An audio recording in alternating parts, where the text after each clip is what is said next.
Hi, I'm Sandy Scott. I am a student in data analysis and assessment. Just a little background knowledge about me. I'm a first and second grade teacher at an elementary school that's just east of Manhattan, Kansas. It's actually called St. George. We have approximately 500 students in our school. It's actually kind of like a blanket community. There's a lot of housing, but there's not really any businesses or an actual town that exist. Our school is predominantly Caucasian, about 95%. Then we have about 3% Hispanic and 1% African American and 1% Vietnamese and Korean, just for a little bit of demographics of our school. Kind of how our school operates is a little bit different than your typical elementary school setting. We're broke apart into wings to offer multi-age classrooms. And so kindergarten is its own wing. And then we have first and second graders together, and then third and fourth and fifth and sixth. And what this allows us to do is to actually take the data that we do obtain and use it for longer. We get to know our students a little bit better. So for example, in my homeroom, the first graders that I had last year will now become my second graders. So I actually have them for a span of 2 years. And then the new first graders coming in, I'll have them for 2 years as well. We do break apart into reading and math groups, so it's not like I have those same 25 kids all day long. But what it does do is it allows us to know that individual student a little bit longer, and we're able to establish those relationships for longer periods of time to kind of eliminate other areas and focus more on academics then. This is my 4th year teaching. I graduated from K-State like 10 years ago almost. I'm also the proud mother of a 9-year-old girl named Dakota. She's kind of been my driving force behind a lot of my desire to teach. As far as data goes, data is like a cornerstone in our school. It is something that is used a lot. It's used school-wide, it's used district-wide. They really emphasize that data is what you must possess to make your instructional decisions. You know, if there's a reason you're teaching something, there's probably data to support why it is you're teaching that, or why you maybe need to revisit that lesson. The evidence that we obtain from data and like the conclusions that we can draw, a lot of it, the majority that we usually use data for is to identify students who might need remediation or maybe extra instruction, and in what subject fields they also need that in. Primarily, that is why we use data, is for the individual student. One thing I like about our district that we also do with our data is we use it to help guide what areas of teaching we're struggling in as a district. We actually have an amazing data analysis guy for our district who breaks down, you know, a lot of it is based on state assessments, but a lot of it is based on our own data that we accumulate as well throughout the year, and able to look at and pinpoint, you know, what areas are we all struggling in, or what areas, you know, does the 3rd grade teacher need to emphasize more to help them prepare better for 4th. And so definitely data is a key word in our district. Another thing that we also use it for is kind of to help teachers. You know, like, we're not all perfect and we are all learning throughout the process, so we actually use that data to help guide our teaching as well. Like, oh, you know, we noticed that Miss Scott's, you know, reading scores were not where they were the previous year. You know, like, instructionally, what are some things that she might need to change? So the data also helps drive our teacher instruction as well, which in turn will improve our student learning. So it's kind of a win-win for everybody.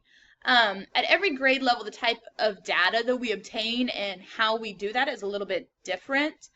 For example, at the 1st and 2nd grade level, we are actually afforded the opportunity to have substitutes come in, so we can do individual child assessments with every single student that we have for reading and math. I usually get about 3 assessment days per trimester, and so I feel really good about the data we obtain from them, because it's not necessarily a bad day. It's one-on-one instruction. It's mostly verbal, so we are able to get that data that is applicable to that developmental stage. A 1st grader couldn't answer the same questions on paper that a 6th grader could, obviously. 6th grade might be able to probe and obtain that data through a paper form, whereas we benefit more from doing it in a one-on-one setting. We also do a lot with MTSS. And when we bring a child to MTSS, we have our data ready. Like, we have different assessment probes that we have to use, such as Star Reader, Star Math. Our school does AIMS, running records, just a lot of things that we have to have in place and ready to show our MTSS team, like, okay, this is what's happening. It's not walking in there and saying the student's really struggling. You know, you have to have that evidence to support your reasoning as to why you're bringing that child. As far as how I use my data or use data in my daily instruction, I do feel that it is definitely something that is kind of a stronger suit of mine as an educator. Like I was mentioning before, we do the individual assessments with each of our kids, and that is done like with our homeroom class. And so we go through that. There's actually, it's about 3 pages front and back, like as far as the reading skills and phonetics goes through. They have to identify, then they have to say, and then they have to spell. And so it really breaks it down. Well, when we gather that data, we then use that data to create our individualized like reading and math groups based on their abilities. So then their abilities are all grouped similar, and each classroom can get exactly what they need.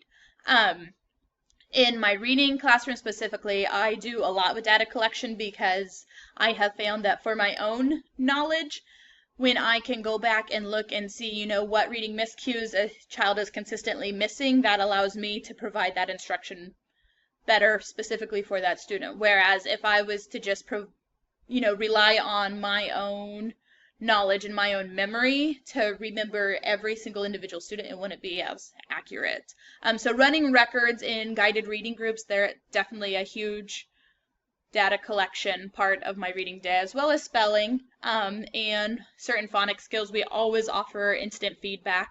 It's, if we're ever doing any type of a paper worksheet, it's instant feedback. It's never submit and grade. It's right there. In that moment, we're going to use that data that they are displaying to us to drive our instruction and to know that we need to provide more for that child.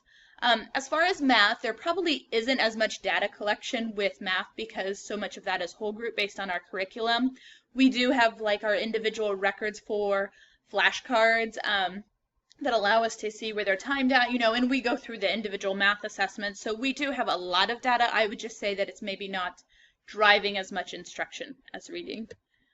My plan to improve how data can drive my instruction is to use the types of data that I already have, because there's a lot of probes that I'm already pulling from, but I might not necessarily be using that to the full potential. I like to start small because I tend to see the big picture and try to do everything, and use every source of data to help drive my instruction, and then you burn out. Like, there's not as much drive for it, or you do it for 6 weeks and then it just kind of falls off. And so my goal this year is to find 2 ways each semester that I can use data to better drive my whole group instruction, so trends that I'm seeing for all the students in my class, and then to also identify 2 ways each semester that I can use that data to help improve individual students' learning. I think that covers everything. I know this is a bit longer than what it should be, so thanks for sticking it through with me. But I'm very excited for this class, and I'm very excited about how it will positively impact the students in my classroom as well. Thank you. Have a great day.